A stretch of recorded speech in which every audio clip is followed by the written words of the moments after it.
Okay, so say that you are either purchasing your property or you're doing rental arbitrage and you've selected an address that you're interested in. The next step is figuring out what we're going to make. You know, what are you going to earn at this property as a short-term rental? So let's figure out how to do that.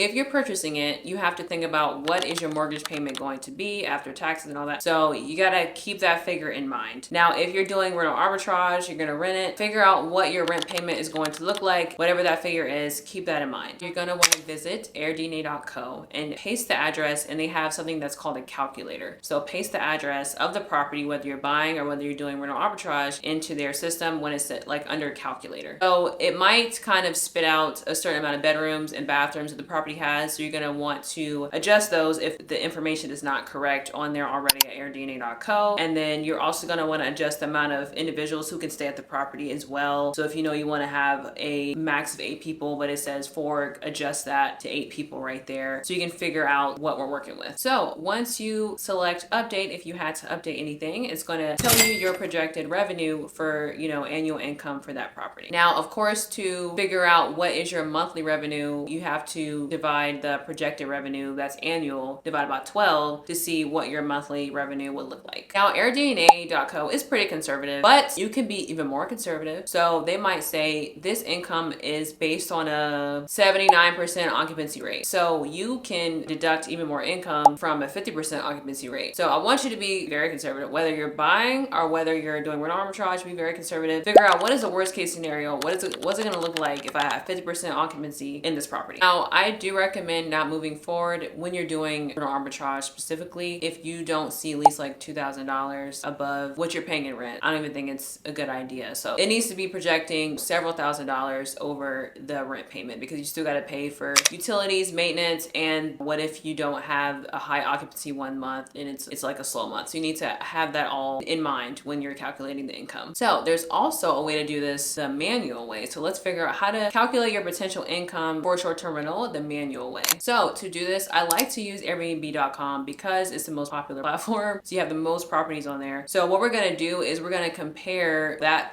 property that you're looking at. We're going to run a comparative analysis between that property and, you know, properties in a close proximity.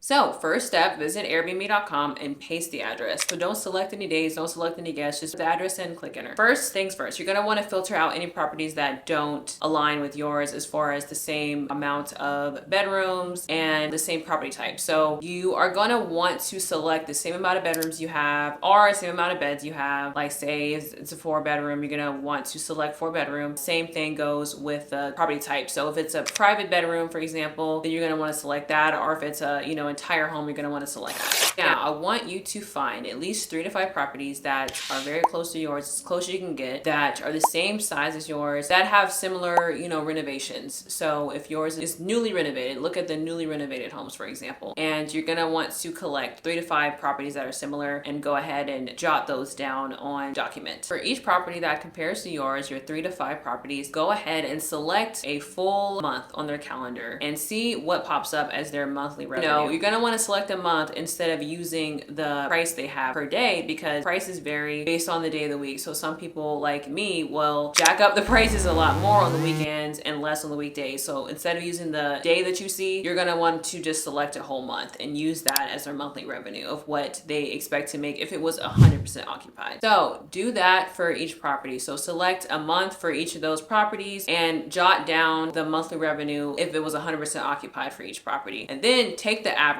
of what those properties would make at 100% occupancy. Now, with that average income, I want you to deduct at least 30% to account for occupancy so that you can assume that you might have a 70% occupancy rate. Now, I would be more conservative though. I would go for 50%, you know, so cut that in half. What are you looking at if your home is 50% occupied? So that's more conservative, and I do recommend that more, especially if you're like getting into this business.